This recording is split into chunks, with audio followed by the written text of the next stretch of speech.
이제 예레미야 3장 할 차례입니다.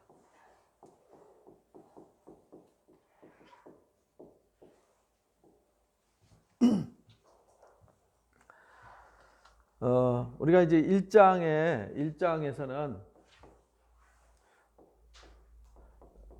부르심이 있었잖아요. 부르심. 그러니까 왜 부르셨느냐? 부르심 이게 목적이 있잖아요.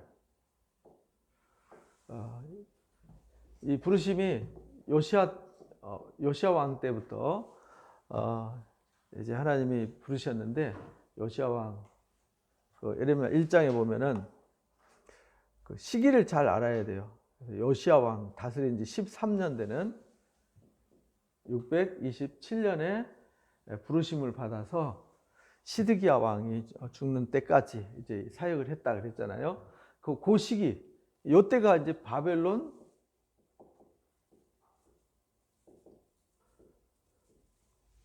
포로로 잡혀가는 그 임박한 시기예요. 쉽게 말하면은 막 보여주시기를, 예레미야한테 환상 보여주고 끓는 기름 가마가 막 기울어졌잖아요. 기울어졌다는 말 곧 쏟아진다는 얘기잖아요. 그래서 이게 임박한 하나님의 진노 이야기예요. 하나님의 진노가. 그래서 이 말씀을 살구나무를 보여주면서 이건 반드시 이루어진다. 그러니까 하나님이 이 임박한 진노, 이게 진노는 요 포로기 때 뭐 때문에 그러냐면 이 죄 때문에 심판하시는 거잖아요. 그래서 이제 2장에서 유다 백성들, 이스라엘 백성들의 죄에 대해서, 이 죄에 대해서 고발하는 거예요. 죄를 고발하는 이야기들. 이 죄를 고발하는데, 이 죄 고발하는 얘기가 2장에서 제일 첫 번째 죄가 뭐였냐면,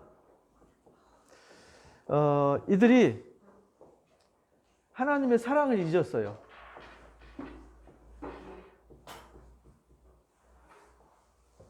죄 중에서 가장 첫 번째 죄의 뿌리가 뭐냐면요, 하나님의 사랑을 잃어버리는 데서부터 시작되어지는 거예요. 왜냐하면 하나님이 아브라함의 언약을 이루기 위해서 애굽에서 이들을 이끌어냈잖아요. 출애굽해서 10가지 재앙으로 하나님이 내가 너희를 사랑해, 내가 너희 하나님이야 라는 것을 가르쳐 주셨어요. 그리고 홍해를 건너시면서, 홍해를 건너는 이 점프하는 요 시간이 이 고린도전서 10장에는 세례를 줬다 이렇게 말해요. 뭐냐면 거기서 물에서 건져서 구원하셨다. 그러니까 우리도 세례 받으면은 물로 씻어서 깨끗해지는 거잖아요.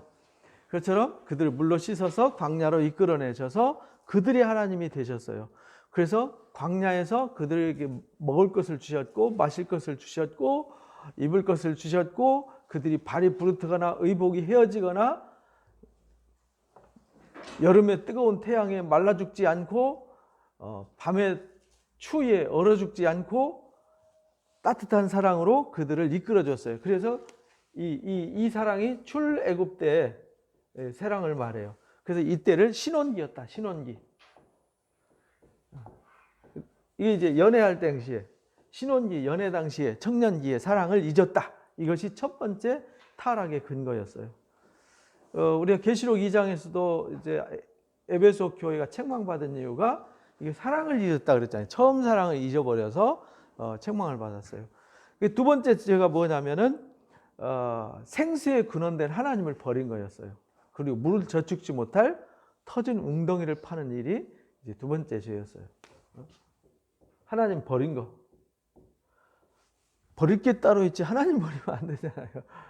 버리고 그들이 뭘 택했냐면은 애굽의 물, 애굽의 나일강물, 북쪽에 있는 아수르 지방에 있는 바벨론에 있는 유브라데 강물을 의지했다. 예루살렘 흐르는, 생각해 보세요. 한강과 저기 뭐 금강이라는 강 크잖아요, 그죠? 낙동강 굉장히 큰데 뭐 양재천 이렇게 비교가 안 되잖아요. 근데 양재천보다 더 작은 시내가 기드론 시내가 있어요. 기드론 안에 물이 솟아오르는데 그렇게 물이 많지 않아요. 개울, 우리말로 말하면 개울물, 개울물이 흘러요. 근데 그 예루살렘의 그 개울물은 계속 하나님이 샘솟듯이 솟구쳐서 물이 흘러가요. 하나님이 주신 생명의 물이에요. 그래서 그걸 비유로 든 거예요. 너희가 여기 실로암에서 흘러나오는 이 물을 의지하지 않고 덩치 눈에 보여지는 화려한 바벨론이나 아수르 남쪽에 이제 애굽의 그 제국을 의지했다 이 말이죠. 그래서 나일강을 의지하고 유브라데강을 의지했다 이렇게 표현하는 거예요. 눈에 볼 때는 개울물과 한강물처럼 저기 유브라데 강이나 나일강은 한강처럼 저기 넓고 큰 강이거든요. 사실 우리 한강 저기 대단한 강입니다. 전 세계 저런 강 흔하지 않거든요. 근데 그 강물이 너무 크고 화려하고 이 개울물은 너무 초라해 보이지만 누가 주신 거죠? 하나님 주신 물인데 그걸 의지하지 않고 다른 걸 의지했다. 그게 죄악이었다. 그리고는 그들이 이방 신을 그러다 보니까 그들은 화려하고 잘 되고 우리는 작고 초라해 보니까 저들이 섬기는 신이 하는 일은 잘 되는 것 같다 해서 그들이 섬기는 신을 섬기는 거예요. 그게 웃긴 거잖아요. 그죠? 오늘날 기독교인들이 세상 사람들 잘 먹고 잘 살고 그러니까 어디 가서 전 보니까 뭐 타로 전 보니까 어쩌다더라 뭐 무슨 어디 집 가니까 뭐 어쩌다더라 하니까 기독교인들 그런 데 다니는 사람들이 많이 생겼어요. 그러니까 신앙이 잘 먹고 잘 사는데 목적이 둬서 그런 거죠. 화려한 걸 의지하고 화려한 것을 쫓아가고 남들이 잘한다, 남들이 좋아한다 그러면은 유행처럼 쫓아다니는 일이 불행이 있었던 거죠. 여기서도 지금 그런 문제가 생긴 거예요. 그래서 이제 그런 문제를 이제 죄를 범했다, 하나님을 버렸다. 그리고 세 번째 죄가 우상을 숭배했다. 그들의 우상, 이방 신을 섬겼다. 그리고 그들이 그렇게 죄 지은 것이 너무 죄가 깊기 때문에 다른 나라들은 신을 바꾼 적이 없잖아요. 다른 나라들은 신을 바꾸지 않아요. 한 신을 섬기면 조상 대대로 그 신을 섬겨요. 제가 부산에 있을 때 영도 아죠. 영도대교 건너면 영도 섬인데요. 다리가 연결돼서 지금은 섬이 아니에요. 거기에 이제 어느 분이 이제 저희 교회를 나왔는데 조상 대대로 7대에 거쳐서 칠성신을 섬겼다 그러더라고요. 근데 그 집이 예수를 믿은 거예요. 그랬더니 온갖 신의 장난으로 그 집이 재난이 많았어요. 근데 그걸 싸워서 이기는 것을 제가 봤는데 조상 대대로 그 신을 버리면 안 되는 거예요. 그래서 자손들한테 유언을 할 때도 그 신을 그대로 물려줘서 신을 섬기게 하는 참 대단하다. 우리 기독교가 좀 그래야 되는데 지금 이 유대인이 그랬다는 거예요. 남유다 왕국 사람들이 이미 북이스라엘은 망해서 없어졌고 그런 상황이에요. 그래서 생각해봐라. 동쪽 아라바 이 사막에서부터 시작해서 이 서쪽 바다 한가운데 있는 구브로섬 기띔이라 그러죠. 기띔부터 게달까지, 게달에서 기띔까지 한번 봐봐라. 거기에 신 바꾼 사람들이 어딨냐? 너희밖에 없다. 이 바벨론 포로로 잡혀갈 위기에 있는 이 유다 왕국 예루살렘, 유다와 예루살렘은 수시로 신을 바꿨다 이 말이에요. 근데 그들이 하나님을 섬겼거든요. 근데 신을 바꿨어요.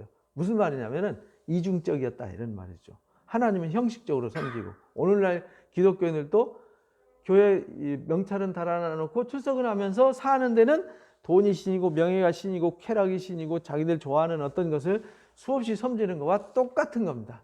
그래서 예레미야를 통해서 그걸 우리한테 이렇게 보여주시는 거예요. 그러니까 우리가 예레미야에서 여러분들 읽으라고 그랬잖아요. 근데 읽었는데 무슨 말인지 잘 모르겠죠. 되게 어렵잖아요. 그래서 표준 세번역이나 쉬운 성경 이런 것도 이제 참고해서 읽어보라고 한 이유가 스토리거든요. 이야기인데 이야기를 비유적으로, 은유적으로 또는 시적으로 이렇게 써놔가지고 무슨 말인지 되게 어려워요. 근데 이렇게 풀어서 해석해 놓은 성경을 읽으면은 좀 쉽게 이해를 할 수 있어요. 이 스토리는 이해를 할 수 있잖아요. 근데 그걸 통해서 뭘 말씀하시려고 하시지? 요걸 이제 우리가 깨달아야 되는 거거든요. 그래서 그들이 아무리 양잿물로 비눗물로 죄를 씻어도 씻어지지 않는다. 뭘로 씻느냐? 하나님께 돌아와서 우상을 버리고 이 처음 사랑을 회복하고 하나님께로 돌아오는 거죠. 버렸으니까 돌아와야 되잖아요. 그죠? 돌아와서 우상을 버리고 돌아와야 된다. 그래서 나중에 이제 4장에서 그 얘기가 나와요. 그러면서 이제 3장에 이어서 그들이 말하기를 가령 사람이 그의 아내를 버림으로, 이게 이제 결혼을 가지고 설명해요. 이 결혼, 이 가정이죠. 이 가정을 가지고 하나님의 섭리를 설명을 해요. 한 사람이 아내를 버렸어요. 이게 이제 신명기 24장 1절에서 5절까지 나오는 말씀이에요. 그가 그에게서 떠나 타인의 아내가 됐어요. 남의 아내가 됐어요. 이혼해가지고. 남편이 그를 다시 받겠느냐? 근데 이혼 증서를 써줘가지고 그 여인이 딴 데 갔어요. 그래서 딴 남자 만나서 살았어요. 근데 그 여자가 다시 본 남편한테 돌아오는 건 부정한 거다. 신명기 4장에서. 이거는 돌아올 수 없다. 더러워졌기 때문에 돌아오면 안 된다. 이렇게 이제 규정을 해놨어요. 지금 그 얘기를 비유로 설명을 하는 거예요.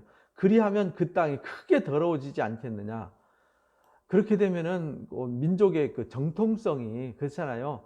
하나님이 하나를 세우신 이유는 경건한 자손을 얻기 위해서라고 말라기서 말씀하셨잖아요. 그러니까 아브라함을 선택하셔서 이삭을 낳은 것도, 하나를 주신 것은 경건한 자손, 언약 백성을 얻기 위해서. 근데 이리 갔다 저리 갔다가 음란하게 살아가다가 돌아오면은 온 민족이 다 음란에 빠져가지고 민족의 정체성도 없는 혼탁하고 혼잡한 족속들이 되잖아요. 그래서 더러워지지 않겠느냐. 내가 많은 무리와 행음하고도 내게로 돌아오려느냐. 이 말은 하나님이 남편이라는 거예요. 여기서 이제 이 가정을 부부로 표현했는데, 남편은 하나님이고 백성은 아내란 말이에요. 근데 이 아내가 다른 신을 섬겼어요. 아까 이 우상. 여기 이제 이게 다른 남편이에요. 이 본 남편을 버리고, 본 남편의 사랑을 잊어버리고, 사랑을 식어버려가지고, 본 남편 버리고 딴 데 시집 갔어요. 그리고는 다시 하나님께로 돌아온다 이 말이에요. 다시 하나님께로 돌아오려 한다. 무리하고 행음하고도 내게로 돌아오려느냐 이렇게 말해요. 내 눈을 들어봐라. 그러니까 증거를 내세우는 거죠. 에이, 우리가 언제 그런 거 있습니까? 그러니까 눈을 들어서 한번 헐벗은 산을 봐봐. 자산이라고 그러죠. 자산. 헐벗은 산이 이 나무도 없고 그냥 민둥산을 이제 자산이라고 그러는데, 그걸 헐벗은 산 이렇게 말해요. 광야 자산 봐라. 내가 행음하지 않은 곳이 어디 있느냐. 그러니까 헐벗은 산을 봐라. 내가 행음하지 않은 곳이 어디 있느냐. 이 말은 산 위에 우상을 숭배한 흔적들이 많이 있다 이런 말이죠. 그러니까 우리 삶을 보면은, 야, 우리는 하나님밖에 섬긴 적 없는데요. 한번 봐. 네 일상생활을 한번 돌아봐봐. 네가 하나님 섬긴 것보다 다른 걸 더 사랑하고 더 의지하고 쫓아간 거 엄청 많잖아. 이런 얘기예요.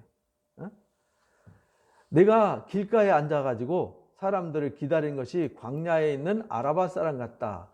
이제 길가에 앉아서 사람 기다리는 이 아라바 사람이 뭐냐면은, 이 갈릴리 바다부터 이 홍해 바다까지 이스라엘 땅이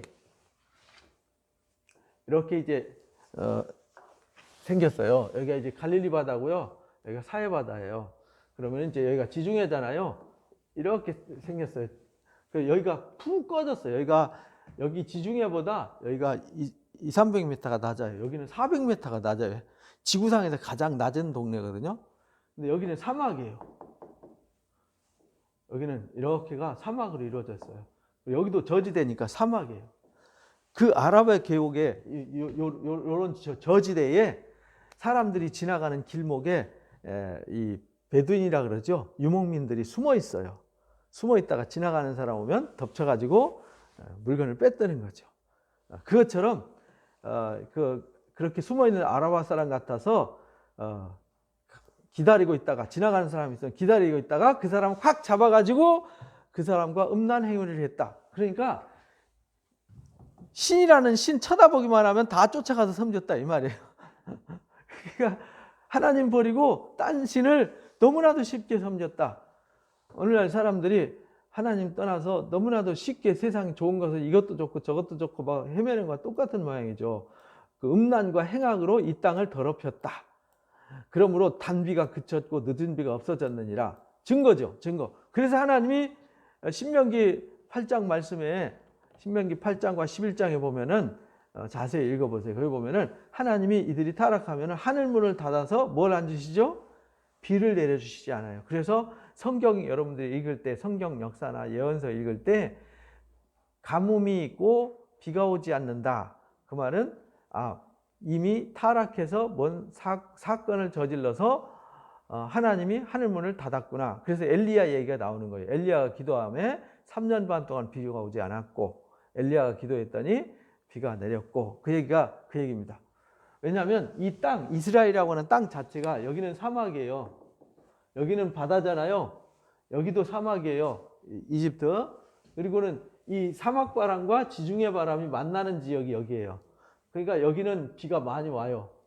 근데 여기는 비가 오지 않아요. 이쪽 건너편은 요단강 건너편은 비가 와요. 그리고 여기 밑에는 이쪽 사막과 이쪽 사막 사이에 끼어가지고 아예 비가 오지 않아요.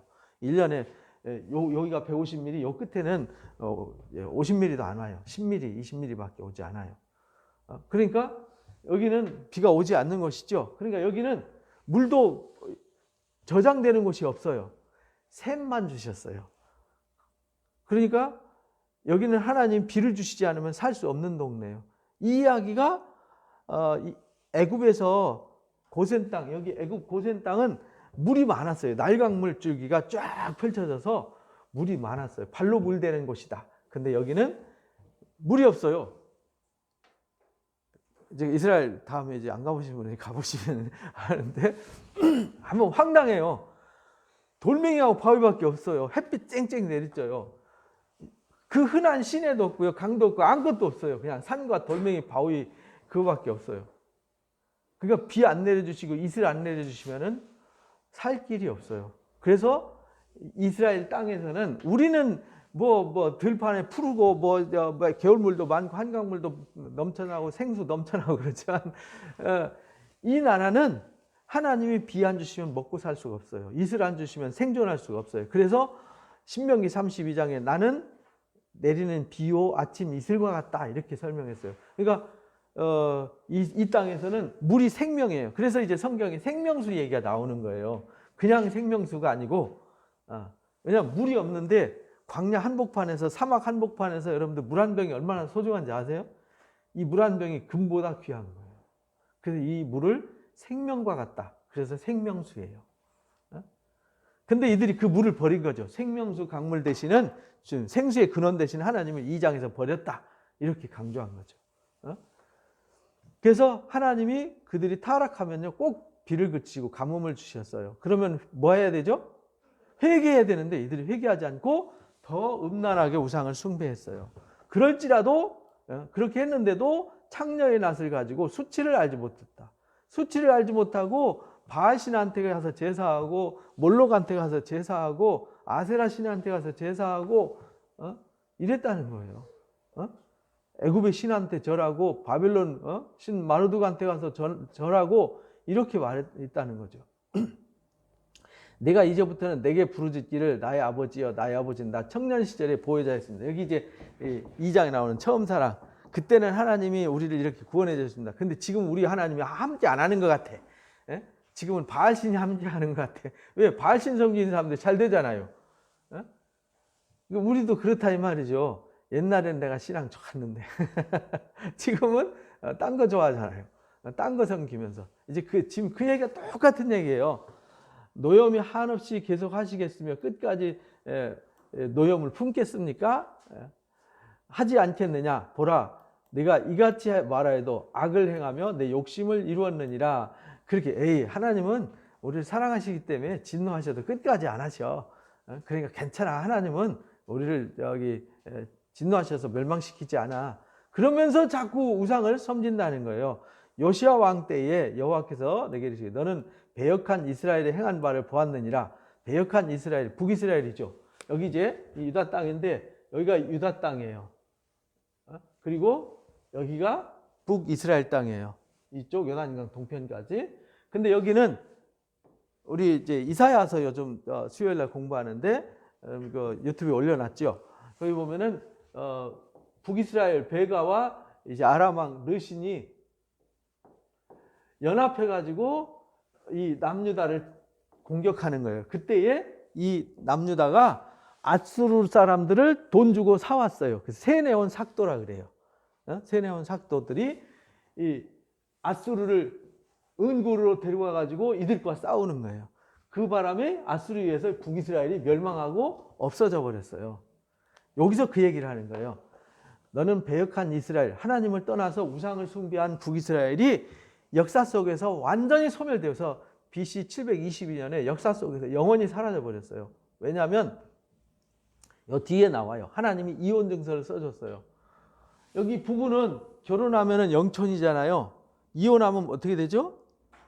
남남이 되잖아요. 그래서 이 북이스라엘 영원히 하나님과 남남이 돼 버렸어요.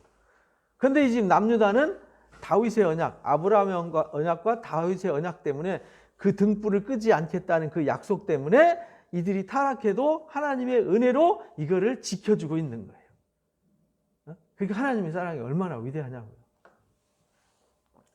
그가 모든 높은 산,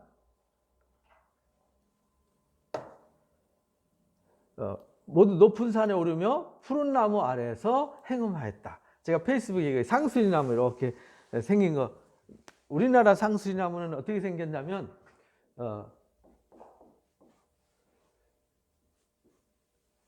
이렇게 생겼잖아요. 디자인이, 그죠? 높이 위로 이렇게 올라간다고요. 근데 그쪽 동네 상수리나무는 이렇게 생겼어요.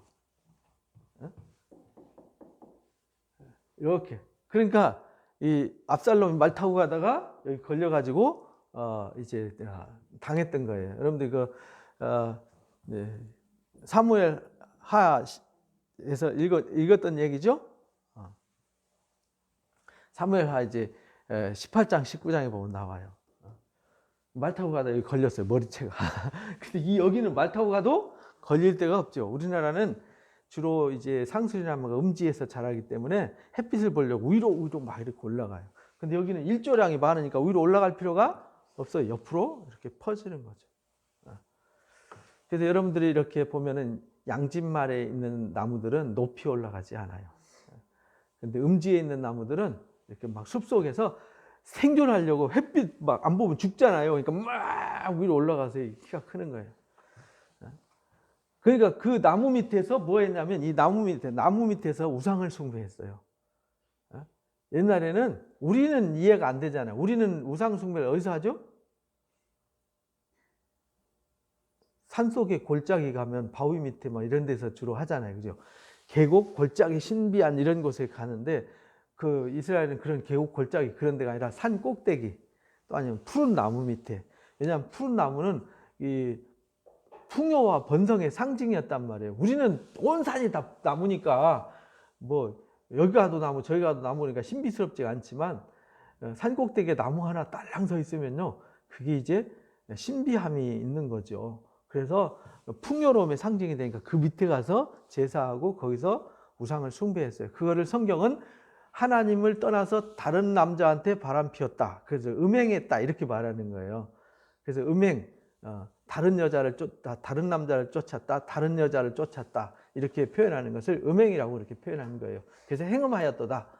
그러니까 다른 신이 섬겼다 이 말이죠. 여기서 실제 그 남녀가 바람 피우는 이런 음행 사건이 아니고 다른 신을 섬겼다 그런 뜻이에요.